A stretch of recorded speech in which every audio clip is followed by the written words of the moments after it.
Okay, hi everyone, welcome. Welcome to the webinar for the latest round of experiments, the upcoming round of experiments at the simulation facility for landfill emission experiments. So as you know, this is a program of work that's been running for about a year and a half, and it's sponsored by the Environmental Research and Education Foundation and hosted by WM. We're working at a WM site, and just to let you know, the meeting will be recorded and will be available later on the website for if you need to catch up on details. What we'll cover today is just predominantly information related to your participation. So all the various documents and agreements that you'll need to sign and where those are located and when we need those concluded. And so I'm Dave Risk. I'm the PI of the site. So my lab at St. Francis Xavier University, the FluxLab operates the site on behalf of EREF, and Tarek Avashu is also on the call, and he's at Florida State University and also co-PI of the science program. So I also have Rafi Hussein online, and Rafi will deliver some of the talk. And then you may have had reach outs initially by Halil, and so Halil is also on the call, as is Anna. Anna will be helping you manage some of the transactions related to agreements and to get all the paperwork in order and to make sure that your visit to site is being planned okay. And I'm not sure if they're on the call here today, but Philip and Yuri are important parts of the operation as well, and they're the ones who designed and actually run the site. And if you're actually out on site, you'll probably see and meet them there. So I'll share the presentation here with Rafi, and we have a deck that will probably take us somewhere close to 20 minutes to present. And then at the end of the presentation, we'll basically take questions. So if you have information that we haven't addressed or that you don't think is present on the website, for example, yeah, you can feel free to answer questions at that time. So that's what the webinar is for. So anyways, Rafi, maybe I'll pass it over to you. Thank you, Dave. So let's get started here. So I wanted to talk briefly about the aims and some of the commitments that we have for the control release study. So we want to accelerate the development of methane measurement technologies so that we can create, so that eventually they can create better inventories, advanced methane measurement technologies as well. We want to improve transparency and public data accessibility for these technologies. Currently, there are limited information for some of these methodologies available, and we want to advance that as well. An update about our previous controlled release studies. So the 2023, the report for the 2023 campaign is currently available in the EREF website. So you can scan that barcode there if you want to have a look at it. And the 2024 campaign report is currently being worked on, and it will be submitted to EREF quite soon for review. So I wanted to share some of the pictures from our 2024 campaign. Some of the participants are quite aware of the site itself. So we had several point sources, a couple of dispersed source releases for last year's campaign. We had several participants. You can see that a lot of continuous sensors were on the site. We had a particular focus on surface emission monitoring done by walking surveys and drone column sensors as well. And of course, the setup crew working hard installing. So this time we did have a more permanent system as opposed to a temporary system in the 2023 campaign. So definitely a difficult endeavor, but we were quite successful at deploying it. And I'll hand over the next few slides to Dave to talk about the objectives and the type of experiments that we'll go over in the upcoming campaign. Thanks. So we always plan out a certain list of experiments that we'd like to accomplish, and we do have to see who's interested in coming, and there has to be an alignment, obviously, between uh, participants that wish to come to site and what we hope to get done.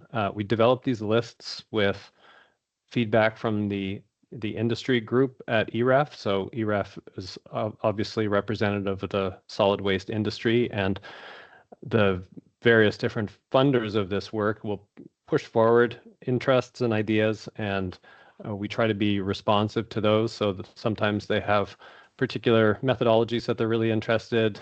Sometimes individual participants as well, they want to see come out, especially if they already contract to them. And so anyways, we try to be responsive to that. We also think about science a lot as well, what makes for good scientific questions. And then we talk often with regulators, ECCC in Canada and EPA in the US, and try to understand what they're thinking, because obviously we have a relatively limited limited options for deploying technologies as part of regulation. And one of the opportunities with experiments like this is that we might one day open up that that kind of regulatory compliance activity to different types of alternative technologies. We've seen that happen to some extent already with OTM 51 on landfills, but I think that there's quite a bit of interest in having even more options available so that some of these compliance activities are more flexible and even more effective and cost effective in some cases too. So for 2025, we have a range of different experiments, and you're probably reading ahead of me now, and I'd like to explain all of them a little bit, and we have some slides that go through them. Not all of them necessarily, but I'll give you some rationale for why they exist here, and also it'll be obvious to each of you how you fit in. So we have two release periods, May 12th to 18th, and then June 2nd to 15th, and that's to accommodate holidays on site. We want to try to get this work done in early summer, but the site will be closed down for a short period of time, and so we'll suspend some operations and come back at the beginning of June after beginning in May.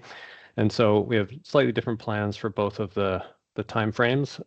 So in previous release experiments, we've always done the work in November, and we've been pressed into November largely for because of permitting and other things. And so we don't have any of those sort of delays in front of us this year, and we can schedule the releases at times that work for the site and that work for the experiments. And so we're going to do some redos basically of experiments we've done in the late fall under higher wind conditions, often a lot of cloud, this time under summer sun. So the Southern Ontario is has pretty early summer, and we do expect warm conditions, especially in June. But in May, it will also be very comfortable. Weather's turning good, and so for participant methodologies that have been to site already, we're trying to basically have everybody back so that we can look at some of the similar release configurations between the point and area based sensors, area based release nodes in different months under different weather conditions. And so we have some good scientific questions here, different winds, different potential for plume lofting, and other differences that we would expect. So we have different experiment 2, different SEM formats that we're testing as well. So we did quite a bit of walking and also column sensor work last time around, and we'll also be able to do OTM 51 this time around. And again, looking to see difference in the summer versus some of the other conditions, but in particular to stack them up like really at the same time and see how they all compare, because those are really the management tools, and those are the tools that will be introduced into regulation. We have experiment 3, which is sort of general, and so that will be going both times.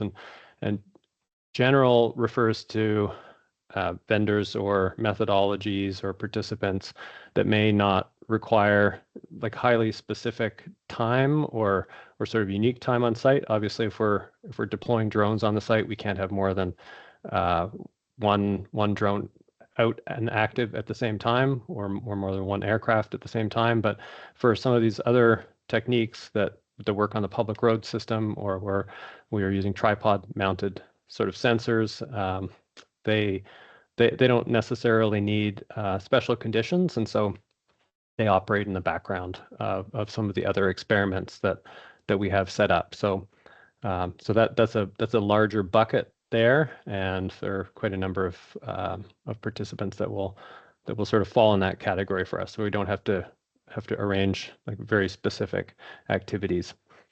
So 4 and 5 are a little bit special and more regulatory oriented in some ways. So we have some information from last round of controlled releases that show us that the walking SEM approaches that are used can suffer from lower sensitivity, and we did not test some of the narrower walking paths that are recommended in some regulations. We did use reduced thresholds from 500 to 200 ppm, but anyways, we're interested in testing some alternatives to understand how those might play out, including for follow-up and what's happening when we're doing very tight surveys for delineation purposes, basically. I would say that I just want to add that for experiment 2, for the walking formats, we won't only be using traditional walking, but also lasers as we're walking as well, handheld lasers. So for experiment 5, column sensors did very well last time around, and the report will be available. We presented results at the preliminary results of the EREF methane summit recently, but and those of you who saw that will remember that the UAV column sensors did quite well, and that there's interest in building an alternative method for those, some sort of OTM type method for adoption in Canada and or US. And so we have some ideas of what that might look like, and we want to be able to do some scoping trials to see what works better if we had the choice of doing it 2 or 3 ways. And then lastly, 6 and 7. So we're in the air or in space. We have aerial imagers and detection and quantification. And that's an important part of the program that we haven't done a lot of, to be honest, in the past, because especially in November, we were reluctant, for example, last time to pull aircraft to site when we knew that weather could be poor. And anyways, we have better conditions this time, and also some alignment with flight programs of some of the providers. And then satellite will be doing both times, May and June, and that's necessary because we're only able to capture a certain number of overpasses, so we need to take advantage of them all. Next slide, please, Rafi. So we have that's a long list of objectives. We also have a long list of potential participants. So I think that we've had interest now from 33 across 7 or 8 countries, 3 continents.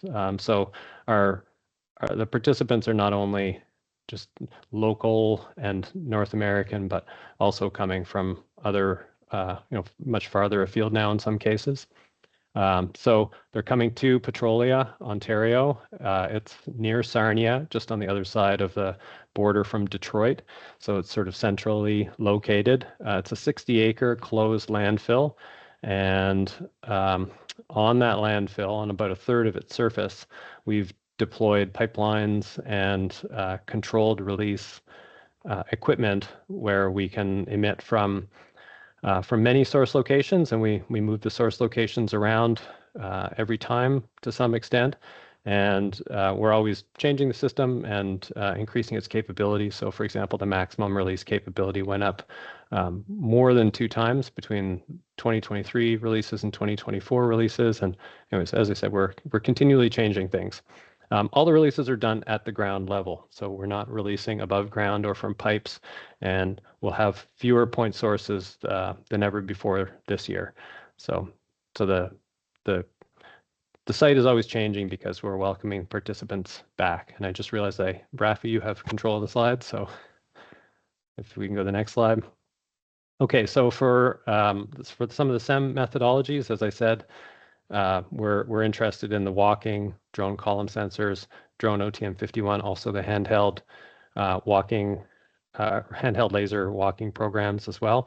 And we will basically be testing different patterns. We'll keep rates similar to what we'd expect landfills to emit overall, and we'll choose a distribution of emissions from small to large and move those around somewhat between different flow controllers and nodes during the experiment. So you can expect, if you're a participant, that each time you're asked to go out, so you'll be tasked, be given an hour or 2 hour period of time in which to do your work, and you can expect that every time you go out, the sources will be different, and then from day to day as well. So all of the rates are blind, and same with the leak point. So we don't share those.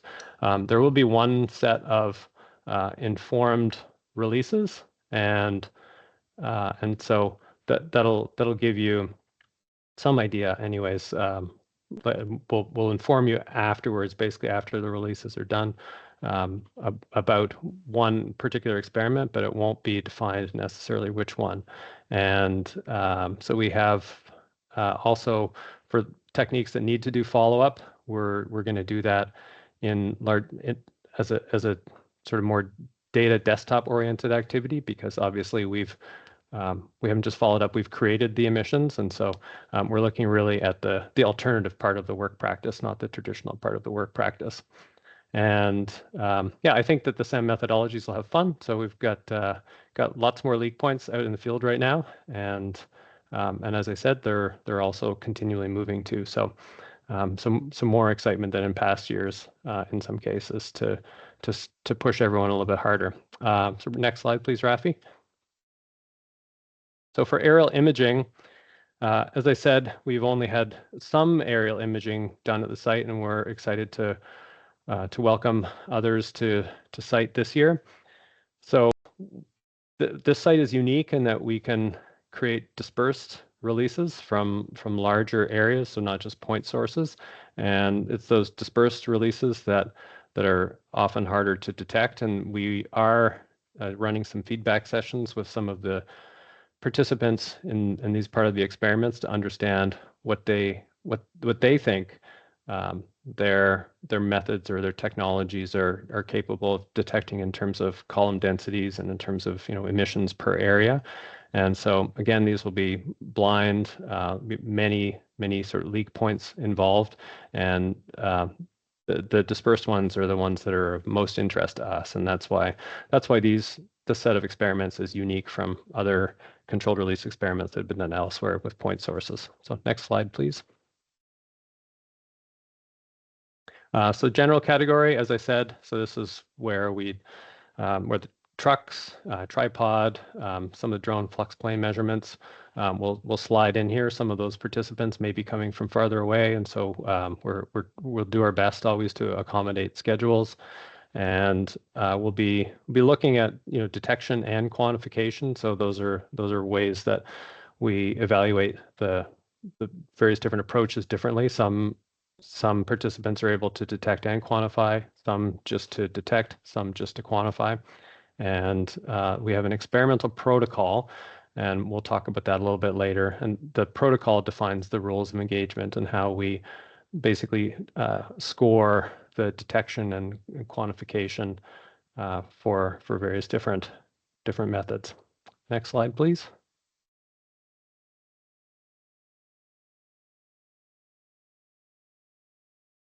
Okay, are we back to you here, Rafi? Yeah, I can take over from here. Okay, great, thanks. Thank you, Dave. So yeah, as Dave said, in the 2025 campaign, the variations in release points and the capacity is it's definitely a significant step up from our previous campaigns. So that's definitely something we're looking forward to. Some of the conditions of participation, I want to quickly go over them. So similar to the 2024 campaign, participants must self-fund any cost associated with their participation in the study. The experiments are, of course, funded by industry, by EREF, and many of the funding members are currently looking to hire companies that show perform and collaborate well in these studies. Um, Participants must comply with safety requirements and the experimental protocol. These documents are available in the SimFlex website.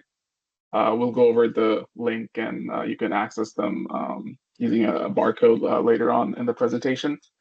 And with the safety requirements, of course, if you're participating and on site, you must adhere to them. There are some online training materials through waste management that needs to be completed prior to your arrival to site. And we also have the experimental protocol that governs the flow of the experiments, some of the metrics that'll be used to assess the performance of participating technologies. So it's something that participants should go over prior to their arrival on site. And of course, self-organize. We're asking participants to facilitate some aspects of their work. We can't help plan the finer details, but of course, we're available to help wherever we can. Some of the timing related details. So the deadline to submit some of the deadline to submit the participation documents is April 18th. And like Dave mentioned, the periods of control release studies are May 12 to 18 and June 2nd to 15, with the primary objectives being different for each of those release periods. So here you can access the SimFlex website. So you have the link and also the barcode that you can scan that will direct you to the website. Some of the key documents are listed on this slide. I wanted to bring your attention to the participation agreement. So if you're participating on site, there are two versions of it, depending on your insurance coverage. If you're offsite participants, you won't be physically at the site. So for our satellite-based participants, that's the agreement that you'll fill out. So you only need to fill out one of them that's specific to you. Another important document is the participant questionnaire. Here, you'll need to provide information about the methodology that you're deploying, the solution that you're deploying. And the next one is the, let's be missing one here. Yes. So of course, prior to your arrival on site, you must complete the online safety training. You can access the information on how you can do that under the safety and training document section. And in terms of insurance details, you'll find more information in the research and participation agreement as well. Okay, and here we have contact information for some of the key organizers, as Dave mentioned at the start of the presentation. And if you have any questions, you can always email Anna or Khalil. You have probably been in touch with them before. But yeah, if you have any questions, feel free to send them an email. And yeah, looking forward to addressing any questions that you may have. Yeah, thanks, Rafi. So I'd encourage everyone to the documents, including some of the factual documents, do describe a lot of the details of the site, and it might be, if you think your question is one that lots of other people might have, they're probably answered on the webpage already in those documents, but we're also happy to take other questions here right now from people in the audience, and maybe you can put up your hand if you do have a question for us.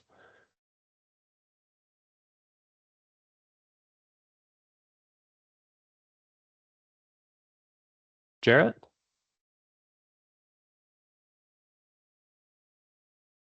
Hey, So I just had a question about localization precision and the true positive versus false positive in the experimental protocol. So I know the protocol for the last test back in November had essentially two levels of localization precision. So if you got the correct emission point, that was a true positive. And then there was a second level that was if you had a detected release that was at the correct facility level, that's still considered true positive. And then any detections after that were a false positive. And I saw in the updated protocol on page 20, it's now just the one level. So it looks like it's either if you're within a certain distance of the correct emission point, then it's true positive. Any detections after that are a false positive. And I'm just wondering if maybe there's a middle ground. I realize that all releases come from within the 20-acre facility, so it's not saying anyone should get a gold star for having that. But I'm just imagining a scenario where like us as a fixed sensor, if we give you a detection report and we're 15 meters away from the actual emission point, but we had the right time, maybe even the quantification is accurate. I guess from an industry operator side, I would think that to say that's a false positive and a missed or a missed emission doesn't feel like quite accurate. So I'm just wondering if there's maybe a way that we could have like a middle ground there. I think that's where your questionnaire is really important. So if there are deviations that we need to make from the protocol is designed to be universal for everyone as much as possible. But if there are specific, like if you, for example, aren't able to achieve that kind of precision, which is completely reasonable, not everybody, you're remote, obviously, from those locations, and so.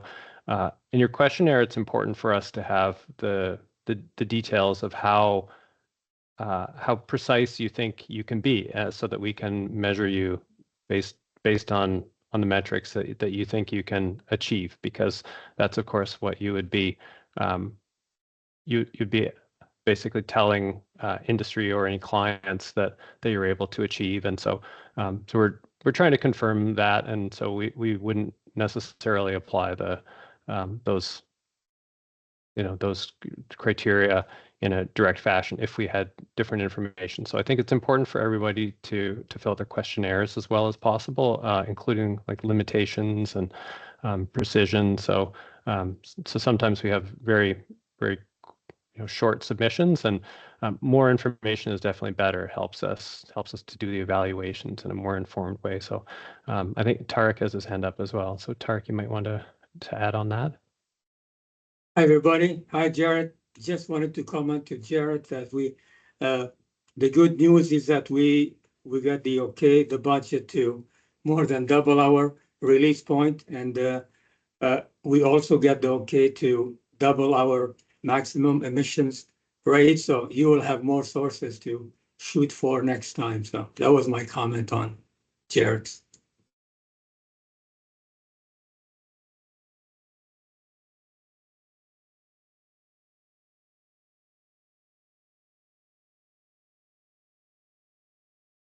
Just want to say thanks. That's helpful. Appreciate it, Dave. And Okay. Tarek. Yeah. Thanks, Jared. Are there any other questions in the house?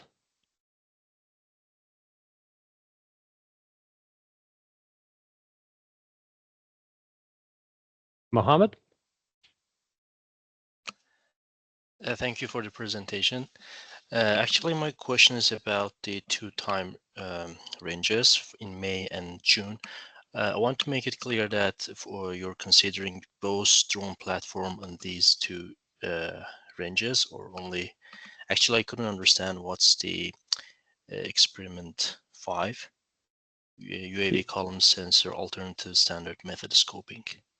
Yeah, so we have a particular probably have like a vendor that we're basically hiring, bringing in to do that work, or that donating their time to do that work.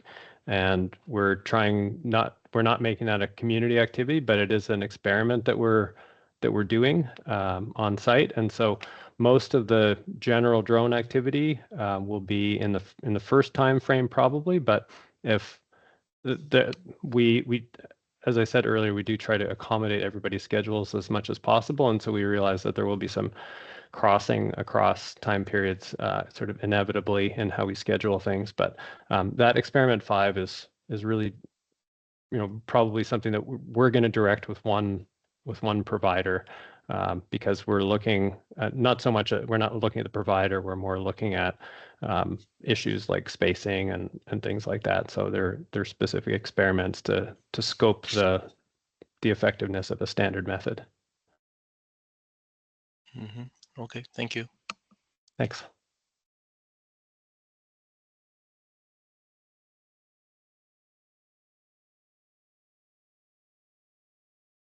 And so regarding timelines, we'll be in touch pretty soon with you about your specific timeline availabilities and limitations. We'll have some notional spots in which we think that you might fit. And after the webinar here, we wanted to have all the materials available on the website. And so shortly after, in the next couple of days, you'll hear from us, potentially from Anna, maybe Anna and Halil, about finer scheduling of your activities on site to fit within these experiments as much as we can.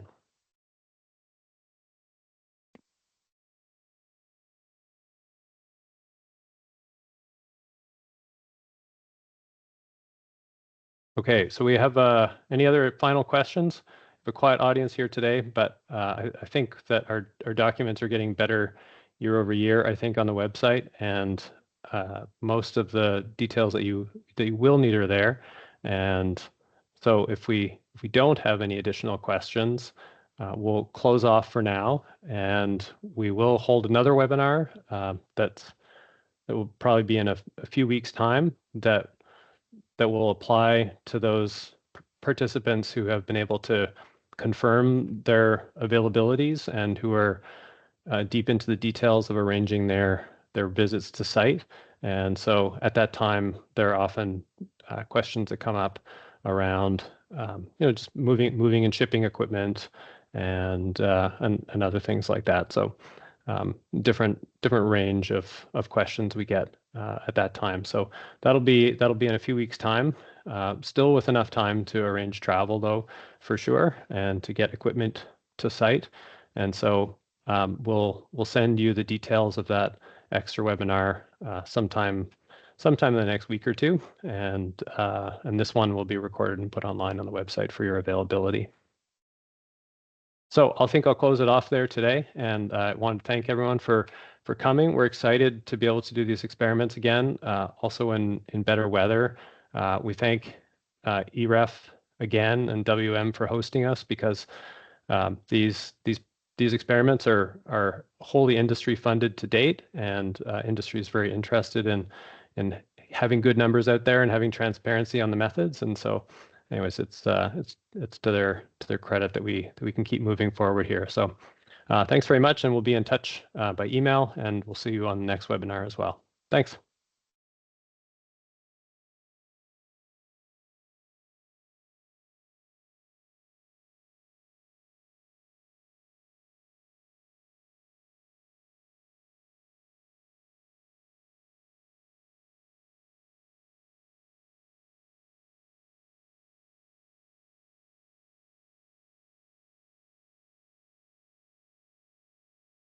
Does it automatically stop recording?